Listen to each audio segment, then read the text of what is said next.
কিছুদিন আগে জিমিন এবং জাংকুক যখন একসাথে লাইভ করছিলেন তখন জিমিন বারবার জাংকুকে নির্দিষ্ট তারিখ নিয়ে মজা করছিলেন। এই তারিখে উইন্টার একটি টিকটক ভিডিও পোস্ট করেছিলেন যা বেশ ভাইরাল হয়েছিল। সেটি ছিল উইন্টারের নিজের তৈরি একটি গান। জিমিন সেই গানটি গিয়ে জাংকুককে খোঁচাতে থাকে। জাংকুক তখন বেশ লজ্জা পেয়ে হাসছিল। কিছুক্ষণ পর জাংকুক নিজেই সেই গানটি একা একা গাইতে শুরু করে। এতে আর্মিদের মনে সন্দেহ জাগে যে তিনি হয়তো উইন্টারকে নিয়েই ভাবছেন। অনেক ভক্তদের মতে জাংকুক ইচ্ছা করেই উইন্টারের গানের কথাগুলো বলেছিল যেন তাদের মধ্যকার সম্পর্কের একটি সূক্ষ্ম ইঙ্গিত দেওয়া যেতে পারে। জিমিন সম্ভবত এই সম্পর্কে কথা জানেন এবং সেই কারণেই তিনি জাংকুককে সবার সামনেই মজা করে উত্তক্ত করছিলেন।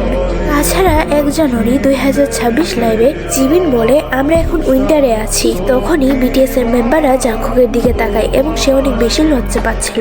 বেশিরভাগ আর্মিদের ধারণা এটি নাকি একটি সূক্ষ্ম ইঙ্গিত। তবে জাংকুক কিছুই না বলা পর্যন্ত আমরা কিছুই বিশ্বাস করি না।